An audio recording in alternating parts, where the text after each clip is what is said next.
Basic concepts का जो पहला टॉपिक है वो एटम है, और इस लेक्चर के अंदर हम ये देखेंगे कि एटम है क्या और इसके हिस्टोरिकल एस्पेक्ट्स क्या हैं, मॉडर्न रिसर्चेस क्या एविडेंसेस देती हैं एक एटम के बाद। यूनानी फ़िलासफ़र्स के मुताबिक अगर हम मैटर को तकसीम करें और तकसीम दर तकसीम करते चले जाएं तो एक ऐसा छोटा पार्टिकल हमें मिलता है जो इसको हम फर्दर डिवाइड नहीं कर सकते। ऐसे पार्टिकल को डेमोक्राइटस ने, जो कि एक यूनानी फ़िलासफ़र हैं, उन्होंने एटमॉस का नाम दिया। एटमॉस का मतलब है इंडिवाइजिबल, जो कि नाकाबिल तकसीम हो। और ये थ्योरी जो है ये थ्योरेटिकल थी, एक्सपेरिमेंटल ग्राउंड्स के ऊपर बेस नहीं करती थी। एटम एक एलिमेंट का वो सबसे छोटा पार्टिकल है जो किसी भी केमिकल रिएक्शन में हिस्सा ले सकता है।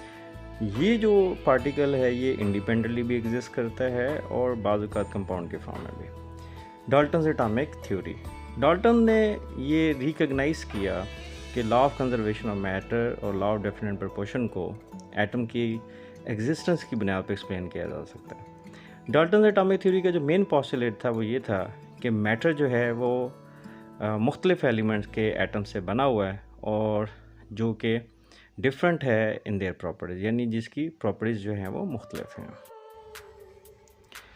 अब law of conservation of matter है क्या? ये जो लॉ है वो ये स्टेट करता है कि मैटर जो है उसको ना तो क्रिएट किया जा सकता है ना ही डिस्ट्रॉय किया जा सकता है, लेकिन ये अपनी फ़िज़िकल फॉर्म में जो है वो एक शक्ल से दूसरी शक्ल में जाता है, लेकिन टोटल मास सेम रहता है। इसी तरह लॉ ऑफ डेफिनेट प्रोपोर्शन ये कहता है कि एक केमिकल कंपाउंड के अंदर जो उसके एलिमेंट्स हैं those are fixed by mass. Like water है तो वाटर में हाइड्रोजन 2 ग्राम होगी और ऑक्सीजन जो है वो 16 ग्राम होगी। मॉडर्न रिसर्चेस से हमें ये पता चलता है कि हमारे पास एक एटम जो है उसके अंदर बेशुमार सब एटॉमिक पार्टिकल्स एग्जिस्ट करते हैं, जैसे कि electron, proton, neutron, hyperon, neutrino, anti neutrino. इस तरह के 100 से ज़्यादा पार्टिकल्स जो हैं वो एक एटम के अंदर मौजूद हैं। जबकि हमारे पास जो इलेक्ट्रॉन और प्रोटॉन और न्यूट्रॉन्स हैं, ये 3 पार्टिकल्स फंडामेंटल पार्टिकल्स यानी बुनियादी पार्टिकल्स कहलाते हैं। जे बर्ज़िलियस जो है वो मुख्तलिफ़ एलिमेंट्स के एटॉमिक मैसेस को फाइंड करता है, और इसके अलावा जो है उसकी जो सबसे बड़ी कंट्रीब्यूशन है वो ये है कि वो इन एलिमेंट्स को सिंबल्स देने का जो सिस्टम है वो डेवलप करता है। जैसे कि आपको पता है कि सोडियम जो है उसका सिंबल Na है, क्लोरीन का Cl है, नाइट्रोजन को N से ज़ाहिर किया जाता है, जबकि कार्बन को C से ज़ाहिर किया जाता है।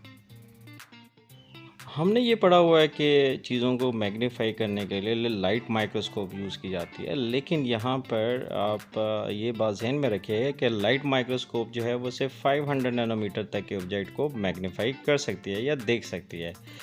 अब हमारे पास जो इलेक्ट्रॉन है, क्योंकि वो बहुत छोटा है, तो उसके लिए हम इलेक्ट्रॉन माइक्रोस्कोप यूज़ करेंगे, जिसमें लाइट की बजाय आप वेव ऑफ इलेक्ट्रॉन जो है या स्ट्रीम ऑफ इलेक्ट्रॉन इस्तेमाल करते हैं।